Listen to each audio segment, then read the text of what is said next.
Hello again, everyone. Welcome to the Shadowfire Promotions podcast, Front Row Ringside. My name is Greg Dennis. I am the president of Shadowfire Promotions. Today's date is the 28th of September, 2015, and we are coming at you live.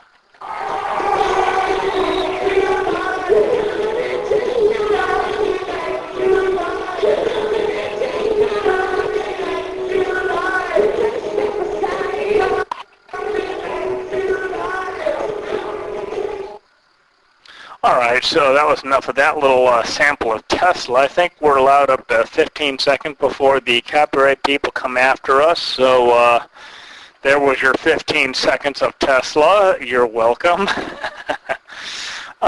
We have been on hiatus for a little bit, and the reason why is there just honestly has not been enough to really record a podcast from. We've had a couple of small things here and there, but I think hopefully we've got enough to talk about now that we can record a podcast and have enough to last us for the next 30 or 45 minutes or whatever.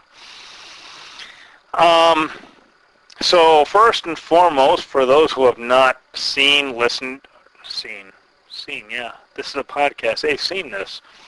For those who have not listened to us before, Shadowfire Promotions is your Chicago source for wrestling.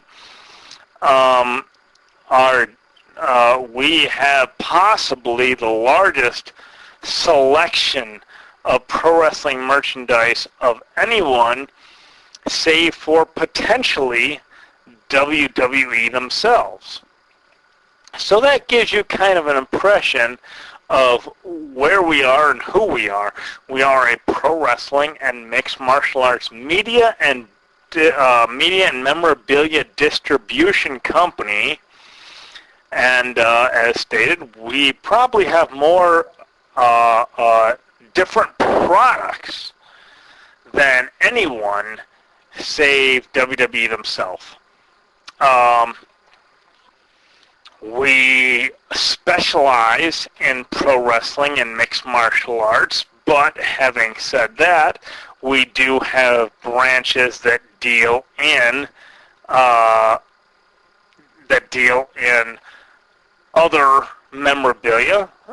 We do deal in regular feature films, music, etc., in addition to the pro wrestling nature of our podcast.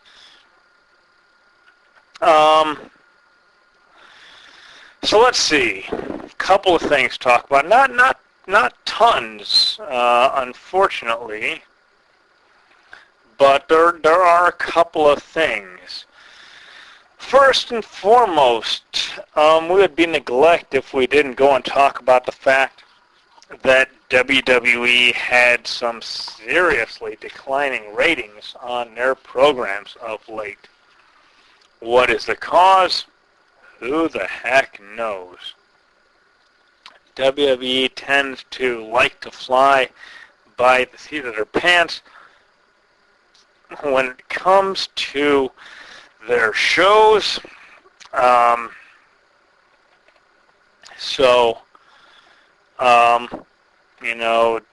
There's a lot of reasons behind the notion of why they are slipping in the ratings. Realistically, television ratings aren't our thing, so there's no real insight into that from our perspective here as a media memorabilia distributor. Yeah, we do some commentary on pro wrestling, on mixed martial arts, but the reality of it is there's not tons. We're not going to try and give insight. We do ordinarily, but we're not going to go deep into the ratings, because the reality of it is it's not really our thing. We're not really TV people. We're media people, but we're not really going to try and go deep into the ratings. All I'm going to say is that, yes, the ratings are declining. Why? There could be 10 million reasons why. From an outsider perspective, it probably has a lot to do with the fact that WWE is not presenting what their viewers want. What do their viewers want? I'm not speaking for a whole, I'm speaking for me. I would like more wrestling and less backstage skits. I really could do without the backstage skits. You know, Jim Crockett and the AWA, the American Wrestling Association, and the National Wrestling Alliance, and wrestling for years and years and decades have managed to go without backstage skits. And yet, somehow, WWE says backstage skits are vital. If we don't tell them what goes on backstage, then how do they know what goes on? I just disagree with that. I think that we can go on without backstage skits. You know, it used to be, and I hate to be old school and be like, oh, you know, the way it used to be, but the reality is, the way it used to be is feuds were settled in a ring, and it had to do with the promos and what happened in the ring and outside of the ring, but nothing happened in the backstage area, or at least very few things happen. I know there's, you know, the famous, you know, 4 Horsemen attack on Dusty Rhodes, the late great Dusty Rhodes, who just recently passed a few months back. But, you know, those things were very essential to storylines. I'm not sure that pro wrestling needs to require all these backstage skits. You know, the camera is everywhere. You know, there were times when if the camera was there, it was necessary, and there was a reason why. It's like, oh, well, you know, Dusty Rhodes just challenged the Horsemen, and we brought our cameras there to document what was going on, and we caught this footage. But now everything is, hey, here's backstage, here's what happened backstage, and it's gotten to the point where, hey, what happened in this ring, who cares? Look, nothing important is going to happen in this ring. Everything important happens backstage. Look, get with the new reality, fans. I mean, WWE Universe. Get with the new reality, WWE Universe. Everything happens backstage. Nothing has ever happened that really has an importance in the ring. Everything has rings. They're for wrestlers. We're sports entertainers. Everything here happens backstage. And then that kind of brings me to my next point in my admittedly few, which is there a real point or perspective or purpose would probably be a really good word, to having the blurring of reality versus fantasy in pro wrestling, where we go and acknowledge that, hey, this is a real event. This has happened, you know, backstage. X guy was fired. Okay, we all know that. That was all in the dirt sheets. It was all Meltzer and Keller and all that. But hey, we're going to own this.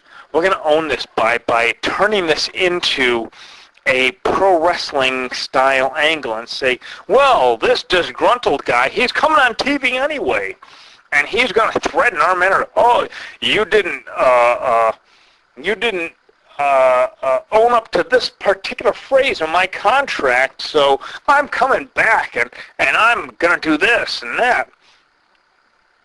And to me, again, I'm an old geezer, but I look at it like, it's on TV. Your cameras are filming this. if this wasn't really something that you wanted to show, would you be endlessly filming? Oh, and here's what happened. If you miss this on the break, this person who was fired 16 months ago came back to our show and threatened the owner. And if you didn't see it from this angle, well, here, we got 17 and a half more angles to show it to you from. Hey, look at this camera angle. Oh, and then there's this camera angle, but this is totally unsolicited. My gosh, I can't imagine where this guy ever had the gall to come back and threaten our owners, even though we filmed it and showed it to you from, 18 different angles. I just question this because, I understand that, okay, the fans are more in tune. They've got the internet and Meltzer and Keller and all this, but seriously, is anyone expected to believe that something that you filmed and are showing us is not something that you're controlling? To give you a prime example, if it's something that they didn't want to show, would they show it to you? When Owen Hart died in 1999, did they show, oh my gosh, Owen Hart's dead in the ring. Here's his corpse. Look, here's his corpse. Here's someone trying CPR. They're trying to revive him. My God. No, they showed you everything but Owen Hart. When someone is fired, do they acknowledge him? No, he is never again mentioned. It's as if that person didn't exist. So, when a wrestling company is showing his flesh, saying, this person, he's an outsider, he's not under contract, we don't know who he is, but he's being shown on your television, and he's being talked about by your announcers, but yet you claim to not know who he is. Gosh, golly, gee whiz, then why is he being shown on your broadcast? Wouldn't you show anything except that person? I know, crazy talk. This is modern pro wrestling. Stuff isn't expected to make sense. I get that.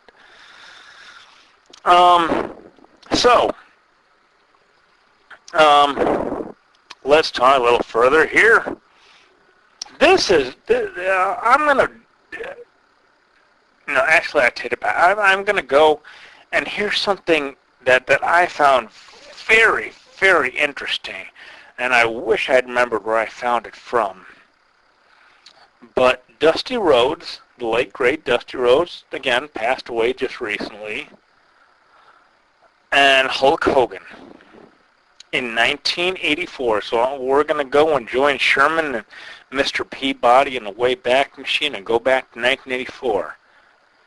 What would be the difference in the pro wrestling / sports entertainment landscape if instead of Hulk Hogan being chosen as the face of the World Wrestling Federation in that time, what would happen if instead it was Dusty Rhodes, who didn't come along in 1987, who wasn't made to live by the polka dots and the common man vignettes? What would have happened if Dusty Rhodes, a guy who wasn't really in the greatest of physical condition, kind of fat, okay, we all admit to it, Dusty was kind of fat. Dusty wasn't in the greatest physical condition. Dusty didn't move much. Admittedly, neither Hogan did either, but what would have happened if the WWE, or at that time the World Wrestling Federation, chose to hang their metaphorical hat on was Dusty Rhodes? What would have happened then? I'm going to leave a little bit of silence here, because we all know what happened with Hogan in charge. Not in charge, per se, but Hogan faced one giant after another, earthquake, and then typhoon turned against him, and all these other guys, the big guys, and Hogan was beat down by these big giants. So it was always the land of the giants. these big, strong, tough guys would battle Hogan, the Ultimate Warrior, and all these guys battled Hulk Hogan, and Hogan always beat back the biggest giant. You know, the earthquake crushed Hogan's ribs, but Hogan recovered and you know, defeated Earthquake. So what would have happened? And I want real feedback on this, so please email me, podcast at SFP, like Shadowfire Promotions, INC, like Incorporated, Chicago, that's 2 C's, like INC, CHI, at SFP, or excuse me, podcast at SFPINCChicago.com. SFP, like Shadowfire Promotions, INC, like Incorporated, Chicago. If you don't know how to follow Chicago, look it up in Google.com. Tell me what you think. All the matchups that Hulk Hogan had in 1984, 1985, 1986, all the way up until he battled the Ultimate Warrior and lost the World Wrestling Federation title for the first time in 1990 to the Ultimate Warrior. Whom do you think would Vince McMahon and World Wrestling Federation have put up in the way of Dusty Rhodes? And would Dusty have been going through people the same way that Hulk Hogan did? So that email, podcast at SFPINCChicago.com. I'm very, very interested in hearing everyone's opinion on how things would have changed in the landscape of the World Wrestling Federation had Dusty Rhodes been the chosen one as opposed to Hulk Hogan. Very, very interested. Podcast at SFPIncChicago.com. So, moving on again, Justin Roberts. He was a former WWE ring announcer. He left the company in 2014. October, he spent 12 years in the company. Roberts said that he was a huge fan of pro wrestling. He grew up watching the World Wrestling Federation, WWE. He was 35 years old. He said, you know, he's writing a book, and he talks about various WWE personalities. He seems like it's from what we're seeing on Sports Illustrated, it seems as if he's very complimentary of many people. So it may not be a dirt thing, but you know, he does admit that schedules are insane. He does admit that there are a couple of booking decisions by Vince McMahon that he wasn't really thrilled with. He said he was buddies with Chicago's made CM Punk, and no, that's not an allusion to the initial CM and CM Punk. Only Punk knows what they belong to, and Punk refuses to say, giving a different definition each time. But in any case, Justin Roberts left in October 2014. He said he attended the UFC, the Ultimate Fighting Championship, but he admitted that he didn't really have a lot of hope for that because Bruce Buffer is kind of their man, which is cool because it's true that Bruce Buffer is kind of their man. He admitted his last year and a half with the company wasn't really the greatest because he felt that a lot of guys weren't being pushed that should, and as a fan of the business, he felt that Vince McMahon and the writers should listen to the fans, and he felt that they were out of touch, which is unfortunately a chronic complaint by a lot of people that the writing crew doesn't really listen to the fans. They kind of do things in whatever way Vince McMahon wants. So there is that. He feels that the writer should be connected with the fans, and find it unfortunate and disappointing, our words that they shouldn't. But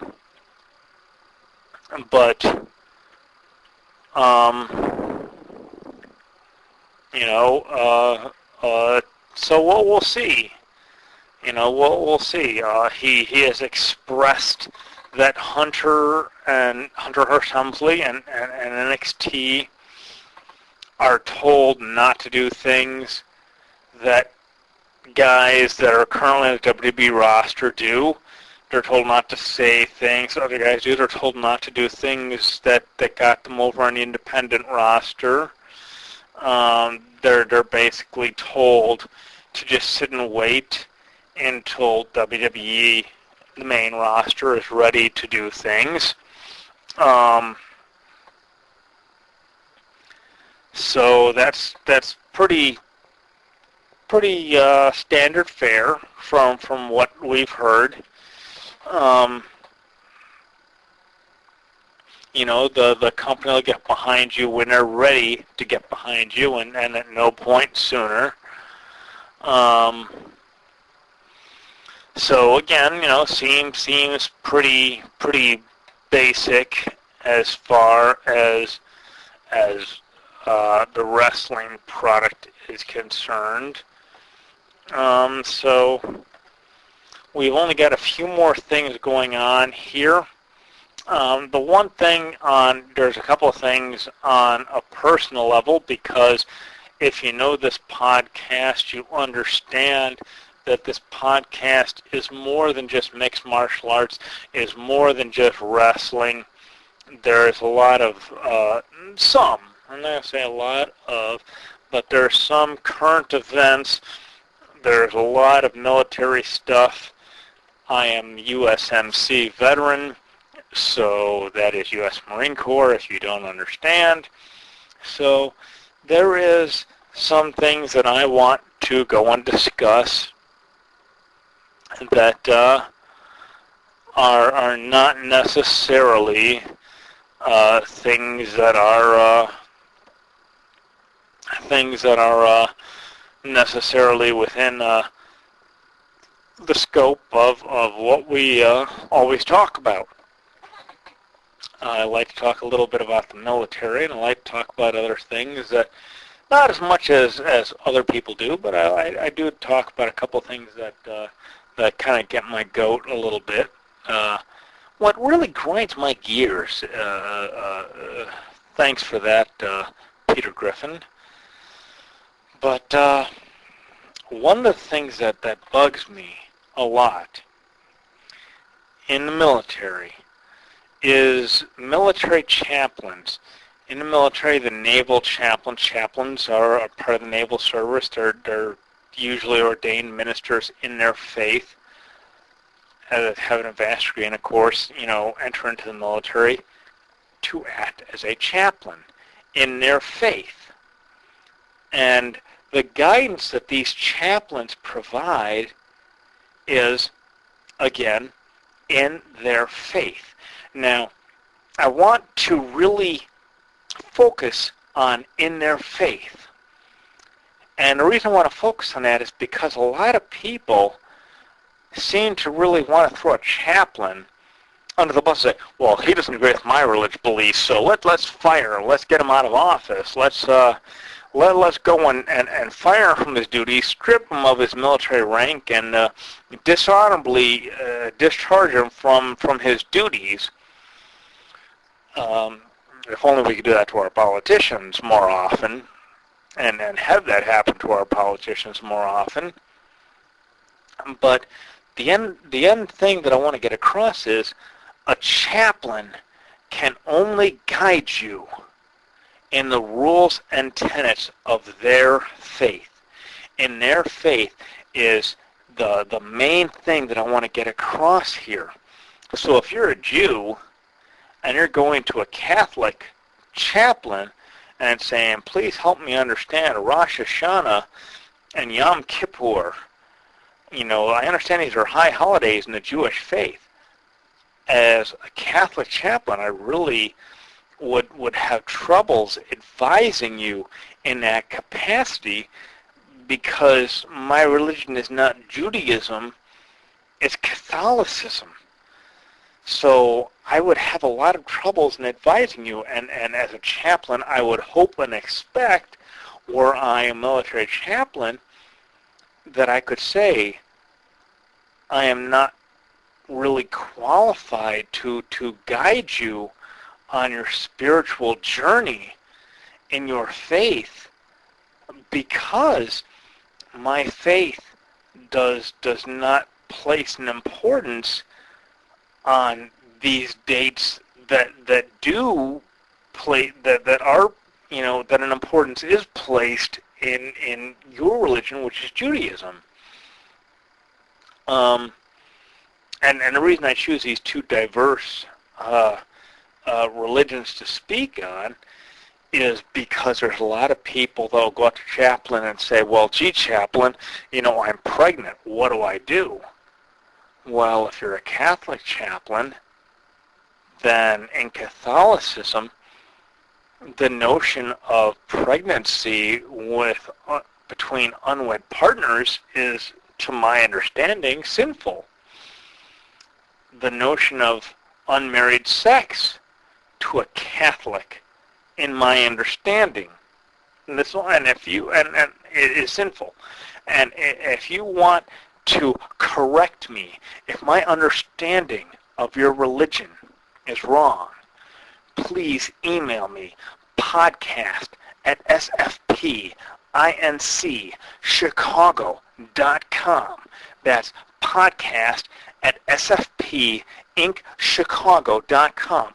Correct me. Tell me what your religion truly believes in regards to the specific examples I use.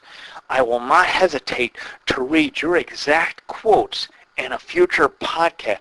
I will attribute your name to those specific quotes, to those specific examples, so we all can understand your religion. This podcast is not meant to exclude any religion. Judaism, Catholicism, Christianity, the Islamic faith. We're not here to be the rule and guide of anyone's faith. What I recite is an understanding of my understanding of your faith. If you believe I have misrepresented your faith, then please correct me with your faith. And I will be more than happy to say that Bazooka Joe of City and State or Country has corrected me with the proper, what he truly believes to be the proper rule and guide of his faith. But to the best of my knowledge, premarital sex is forbidden within the Catholic religion. The notion of premarital sex outside of the marriage, all that is not something that the Catholic faith believes in. Just as the Catholic faith, and again, if I'm wrong, please correct me. I have no problems. I'm not a minister. I have no idea what anyone's faith truly teaches. So correct me. Podcast@sfpinchicago.com. Podcast@sfpinchicago.com. Premarital sex is supposed to be sinful in the eyes of the Catholic religion. So going to someone for advice and saying, chaplain, I'm pregnant. Are you in a marriage? Well, no. Well, that is sinful in the eyes of God. Well, F you. You're not tolerant of me and my religious opinions. I'm trying to get you fired. I want to ruin your career because you don't believe what I do. Well, why are you going to someone for spiritual advice who doesn't believe what you believe in?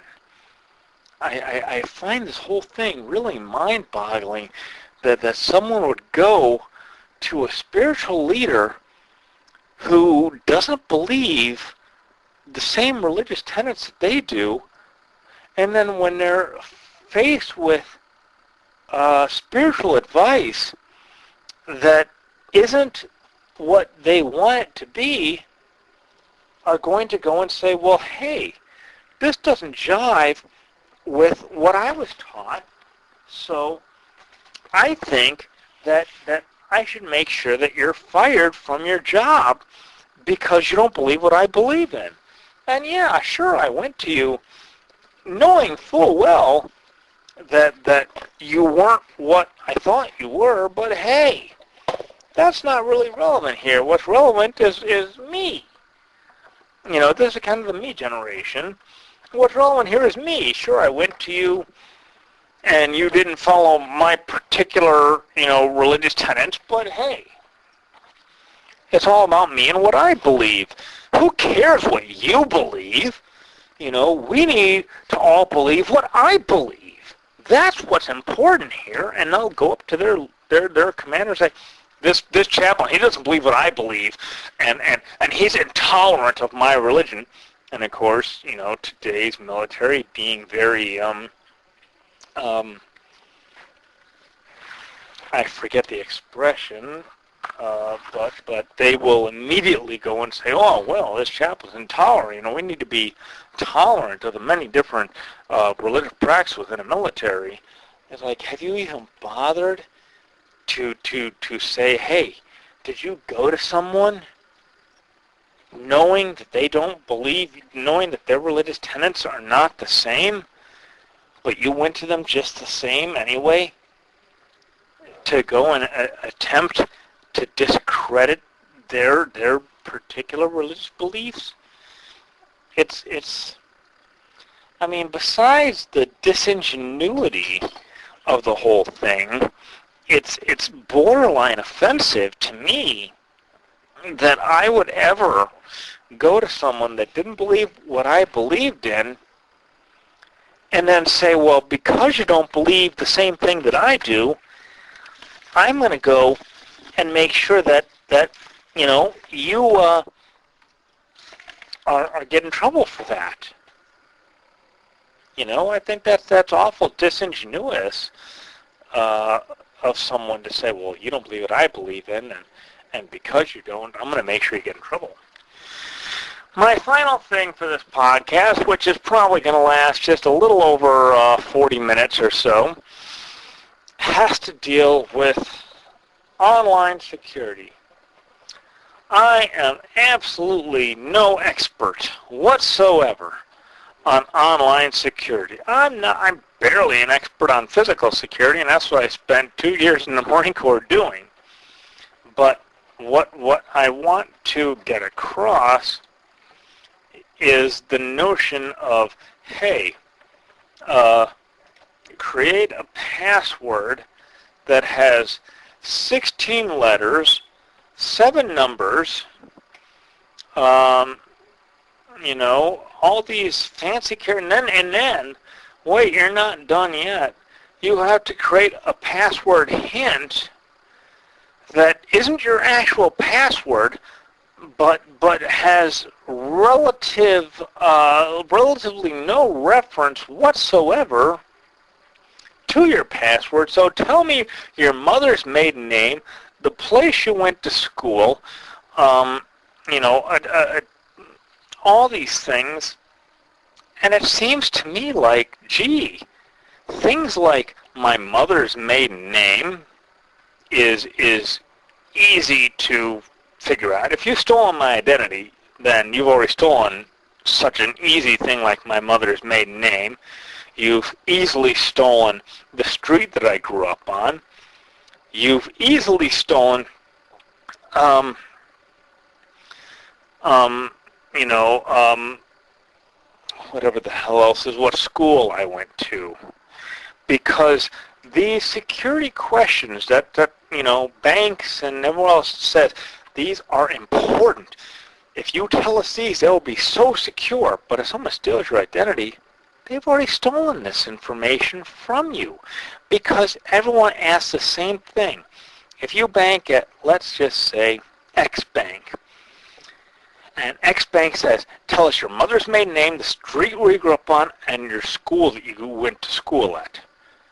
And Y Bank says, well, hey, we're just as secure. Tell us the street you grew up on, your mother's maiden name, and the school you went to. Well, hell, am I not answering the exact same questions onto the other bank site? So, and whether it's for a bank or getting a job or anything else, am I not answering the exact same, identical security questions that are so secure that no one could ever possibly, hack them, that I did for the other bank? So if one bank is hacked, then they know the exact same passwords for every other website that I have ever used, because I've used the exact same password hints. My mother's maiden name, the street where I grew up on, and the school that I attended. If you really want to be secure, you're going to ask such completely random notes like, hey, what was your favorite movie character? I'm not going to ask what street you lived on. I'm going to ask, hey, who was your classmate in 4th grade? Who was your first crush? I'm going to ask random questions that only you would know. Really, it's not going to be a, well, what school did you go to? Because I can figure that out. If I know your address, I can figure out what school you went to. I can figure out your mother's maiden name. If I hacked into it, I can figure out that much. The notion of your mother's maiden name and the last 4 of your social security number are outdated. I spent 2 years in physical security. I may not know much in terms of the security for online, but I think I know enough to say that the notion of your mother's maiden name and the last 4 of your social security number are outdated, because every single website in the world says, well, it's your last 4 of your social security number. Everything hinges on the last 4 of your social security number and your mother's maiden name. Give me a question only I can learn. Give me a question. What was my hobby? Did I stamp collect as a kid? Who was my favorite athlete?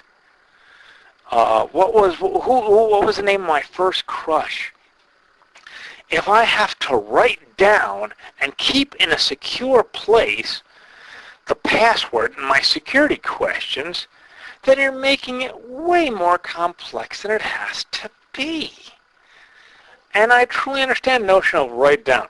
If you wrote it down and you write down all your security answers, then it's ripe for stealing, because you're not going to remember what the heck it is. I don't remember who my first crush, I don't remember what my street address was when I was 12.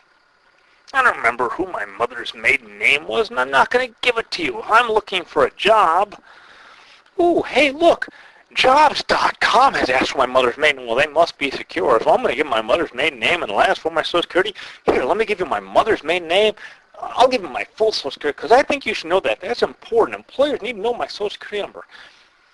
There are so many people that know and share your social security number more than most people think. Your insurance company, your employer, the people that do your health care administration. I think that the social security number and your mother's maiden name and the place you went to school are kind of old hat. They're easy to hack now because hackers have gotten more sophisticated. I think that there needs to be a better security system other than that. maybe it's just me, but I'm thinking that this sort of thing is not, as secure as it needs to be as it was many years ago when there wasn't that great a skill in hackers. You have to write down your password. That's wrong. You should be able to know what your password is. And I admit I'm probably not the best about it because there are certain things that I'll use the same password for if I use the same username. But I admit and I accept that risk. I'm not going to use the same thing for one bank that I use for another bank because that's just asking for trouble because banks share information. There's a lot of things of mine that I don't use the same thing for because it's like, okay, I'm asking for trouble. But on the other hand, I'm not going to give just anybody my mother's maiden name, the last four of my social security number, the street that I grew up on, because I'm not stupid enough to believe that this information can't be hacked, won't be hacked, or is going to be 100% secure. That's just me. So I think that's about it in terms of news, etc. for pro wrestling. Mixed martial arts, we have, of course, coming up Ronda Rousey and Holly Holm. And I'm very interested in seeing that.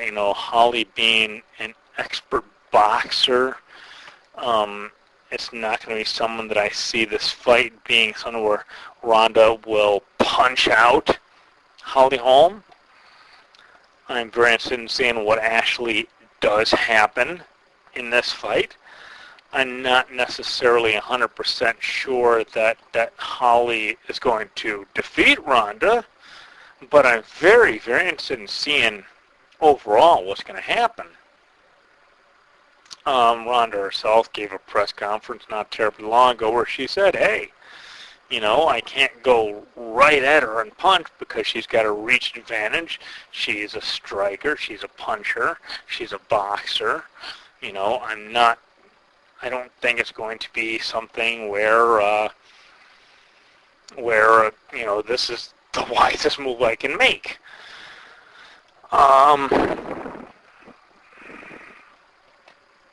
So,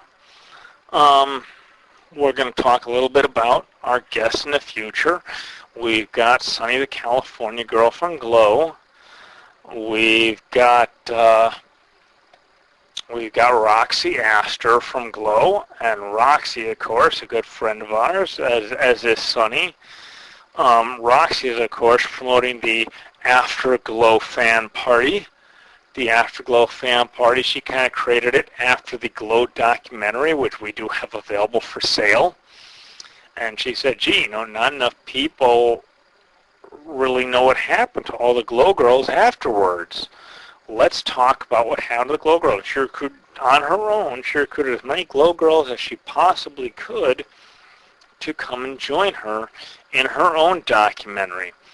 So that was the birth of the Afterglow fan party, and it was on DVD. It's been released on DVD, so if you're interested in the Afterglow fan party on DVD, which is a completely unscripted, totally uncensored, conversation between the Glow girls and the fans, then all you have to do is drop us a line at orders at sfpincchicago.com, orders at sfpincchicago.com, and tell us, hey, you're interested in Roxy Astor's completely uncensored Afterglow fan party. And you know what?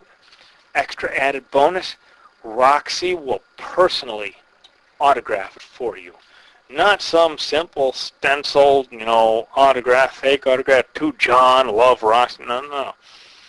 Every single disc that you order through us is going to be personally autographed by Roxy. Whatever you want to say, you say, hey, can you personalize this way? Roxy will make sure to personalize it that way for you. When we get some more going on, we're going to talk to Sunny the California Girl, also from Glow. We're also going to talk at some point with Daniel Pewter, the undefeated mixed martial arts, undefeated pro wrestler, now the owner of My Life, My Power, a nonprofit anti-bullying charity. And speaking of Daniel Pewter, a good friend, he's also currently the My Life, My Power tag team champions. But, if you want to shop on Amazon, make sure you do it through Amazon Smile. They'll donate 0.5% of your total purchase price to My Life, My Power World. And you do that by going to smile.amazon.com/45-409-5213 and support my good friend Daniel Pewter every single time you shop. Hey, guess what? These plugs, they're not paid. They're my friends. These are people that I am sincerely believe in. I want to get the word out there for them. I think that they're worthy of getting promoted. They're worthy of getting plugged. But if you're interested in getting promoted, if you're interested in paying for some advertising spot, hey, hit me up. You can hit me up at podcast@sfpincchicago.com. So I'm going to backtrack just a little bit to Roxy Astor. You know, we talked a brief moment ago about Roxy's Afterglow fan party. She's got something else that's very, very cool. She's got the Afterglow fan party cruise. This is through Carnival Cruise Lines. So if you want to go and reserve a cabin through Carnival Cruise Lines, all you have to do is go to aovvacations.com/rw/cruise/5222, and this is a cruise that departs Long Beach, California on Sunday, May 22nd of 2016, and goes to Catalina, California, Ensenada, and eventually Mexico. Yes, you get to visit Mexico, Ensenada, Mexico, before you go back to Long Beach over a 5-day trip that goes from the 22nd of May of 2016 through Thursday, the 26th of May 2016, where you return back to Long Beach, California, where you have the Afterglow fan party, the real Afterglow fan party. Roxy Astor, as many Glow girls are there. I know that Sunny the California Girl is there. I know there's a lot of other stuff. There's plenty of autograph sessions, plenty of photo sessions. There's some cocktail parties. There's the sounds of DJ Tricky Kid. There's plenty of other surprises to come. All you have to do is register today at the address of aovvacations.com/rw/cruise/5222, and that is for our good friend Roxy Astor and the Afterglow fan party. Some other people that we want to go and talk about. Cairo One. Cairo One, yes, chiropractors. Hey, you know what? They added about a good 10 years to my athletic career through their help. If you're in the downtown Chicago area, go to the Loop 2 office. You can go and get adjusted by Dr. Ed. You can get some help with Brittany. Hey, these people are good friends of mine. I would highly recommend checking them out. They are very, very excellent. Their work is superb. They're great people to talk to, great people to be associated with as far as your chiropractic care. So check them out at Cairo1.net. Office is Loop 2. Kimberly Cormican. Kimberly, I love her. She's such a great person. She wrote a book called Whatever Makes You Blind, and no, I was a little spit. I'm like, what's she writing about, But I read her book and I was hooked. So that's why I'm not going to tell you anything about Whatever Makes You Blind. but you can check it out on Amazon. And again, if you do, go back to Amazon Smile, smile.amazon.com/ch/45-4095213, which is our friend Danny Pewter, My Life, My Power. You can buy her paperback there. You can buy it in Kindle. Read her book, Whatever Makes You Blind. Great book. I highly recommend it. She's got a new book in the works. She doesn't have it done yet, but she will soon, she hopes. You know how authors go. She hopes it'll be done soon. Soon being a relative term. But in all seriousness, check her out. Kimberly Cormican. Whatever Makes You Blind. My good pal Nicholas Wadier. You can check him out at, let's see, there's Technopoly411.com, who coincidentally hosts a link to our podcast. He's got a link to us. If it wasn't for Nicholas, we would not be here today podcasting, because Nicholas has been so instrumental in helping us out. Nick's been a good friend. I've known Nick for, 10, 15 years? Gosh, a while now, in any case. But Nick's a good friend. You should check him out.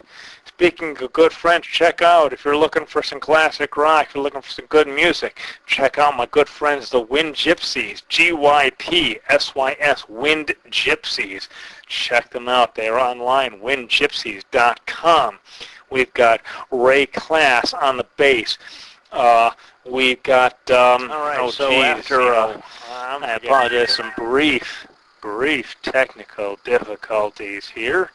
We are back, and we are talking about the Wind Gypsies. My friends, Nick Laramie, he is lead guitar. He's the only guitar, technically, if you want to be picky, although Ray Class plays the bass, and theoretically, he could be considered a guitar as well in this power trio. Neil Holmquist is the drummer.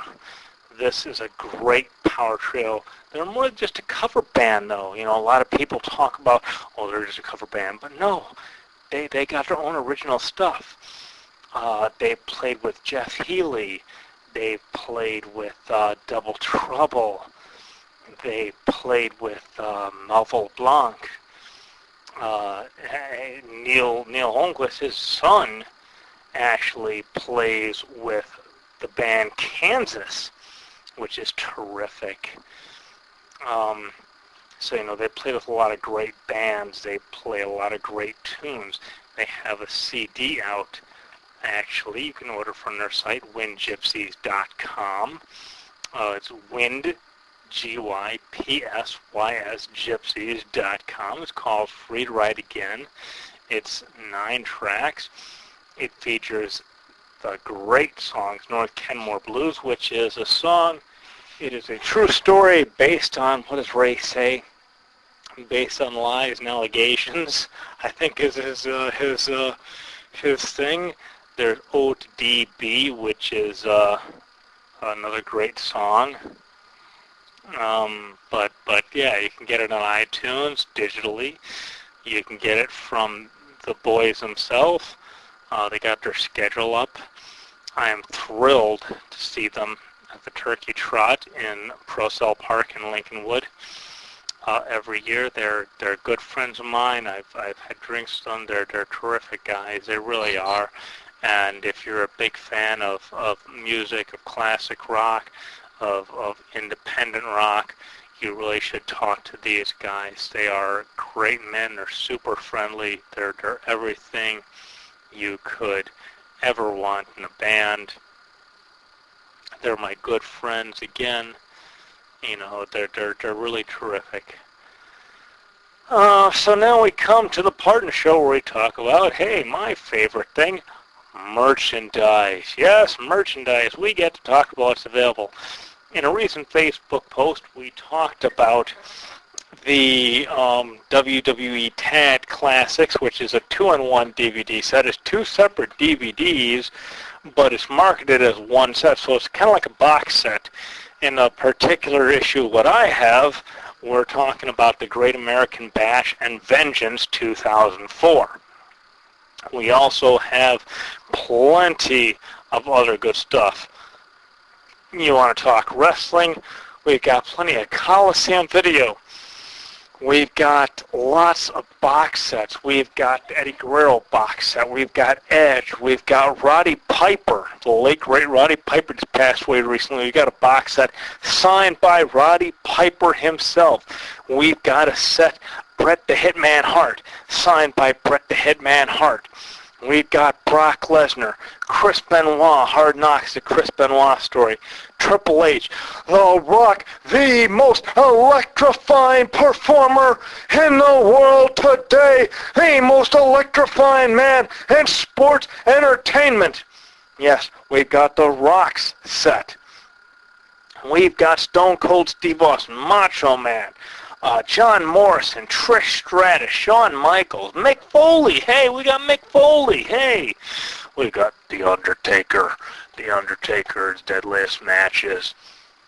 We've got McMahon. Hey, learn everything you always wanted to know and were afraid to ask, or everything you didn't want to know and were still afraid to ask about the WWE chairman.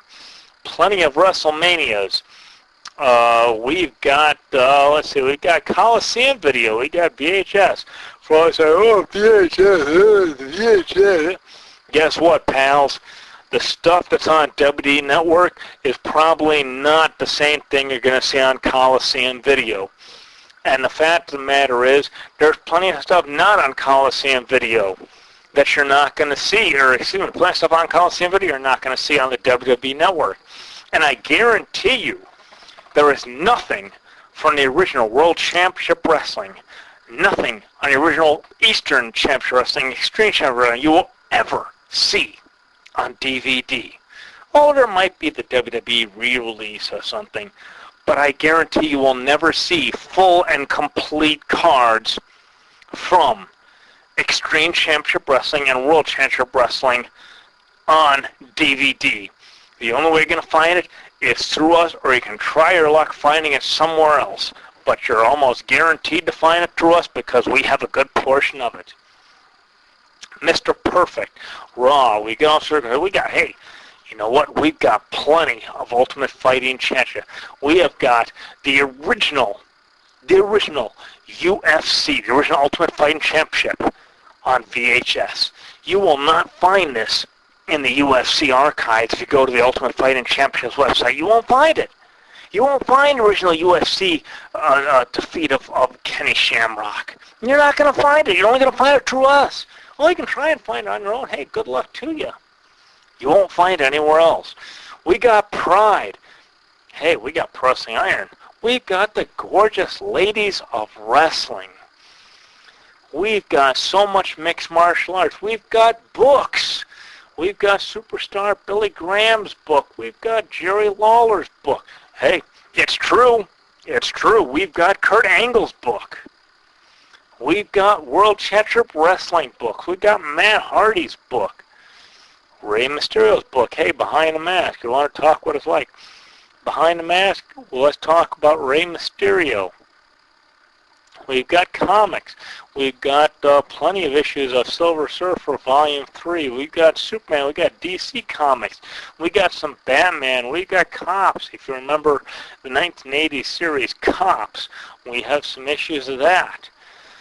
We got some Playboy. Hey, guys, you want to see some hot naked girls? Let's talk about hot naked clothed girls. I know it's kind of yeah, you know, hot naked and clothed, not the same thing. I realize you can check out Maxim. Got plenty of that. We've got magazines for all. We've got video games. Hey, we got video games across all platforms, from Nintendo to PlayStation 3 to Xbox 360. You like Pogs, you like trading cards, we've got that too. We've got electronics, we've got monitors, we've got all sorts of great stuff. We've got CDs, we've got cassettes, we've got all popular items. We've got great books, not just books like, you know, Sherlock Holmes or Robert Heinlein or, you know, Mary Higgins Clark or Carol Higgins Clark or something like that. We've got some great stuff. We've got Star Trek. We got Star Wars. Hey, we got Star Wars in VHS. John Grisham. We've got some of the best merchandise out there. We got books about the World Wrestling Federation. We got books about World Championship Wrestling. And hey, you want to see movies with your favorite WWE superstar? Hey, we've got that too. We've got regular feature films from new to used to really ancient stuff. We've got, The Wrestler, which is a great movie. We've got Kane and See No Evil, and The Rock and Scorpion King. We got Matt the Hammer Handbills. Matt the Hammer. Geez, what the hell am I saying? Matt the Hammer Hamill story and the Hammer.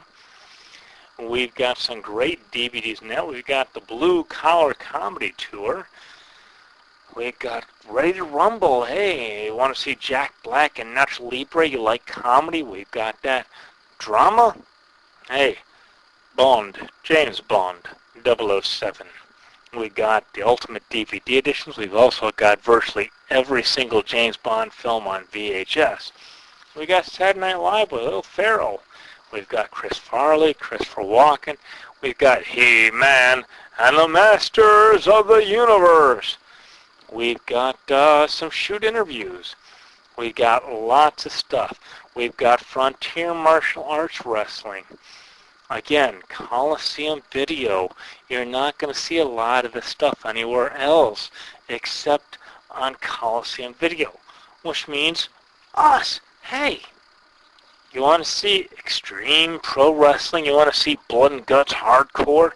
You can go through that. Oh, and hey, don't forget Heartland Wrestling Association's Brian Pillman Memorial Show. Yeah, guess what? We have it. You don't. Star Trek Next Generation. We got the Incredible Hulk, Bill Bixby, Lou Ferrigno. We've got the Muppets. We've got Can't Buy Me Love with the late Amanda Peterson. She just recently passed away. Bruce Lee, Monty Python. We've got all sorts of great stuff. We've got music from the classical to opera. Andre Rieu, Harry Belafonte, Martina McBride and country. Ozzy Osbourne. The Goo Goo Dolls. Reba McEntire, Justin Hayward of the Moody Blues. Izzy Stradlin, formerly of Guns N' Roses. Counting Crows. The Black Crowes, Rage Against the Machine. We've got it all. You want to talk about merchandise? We've got some of the best merchandise that has ever existed. So come and talk to us. Drop us a line at orders@sfpinchicago.com if you have a question about any merchandise that we have. In any case, it's about time that we sign off because, hey, we've gone longer than we thought we did. I thought maybe I only had room for about 45 minutes, but hey, we've got some time left over. That's terrific. So, hopefully, next week, there's more to talk about. Otherwise, if there isn't, we're going to talk in our all-merchandise edition of Front Row Ringside. This is something we've been planning for a good long time, and it's really exciting to finally have it here, the all-merchandise edition, where we get to talk in depth about all the items we have. Not just naming names and stuff like that. We're going to talk about some of the matches on some of these things. So stay tuned for that. But until that time, I'm going to catch you guys, everyone listening to this, I'm going to catch you all Front Row Ringside. Next time at our show, I expect to find you Front Row Ringside.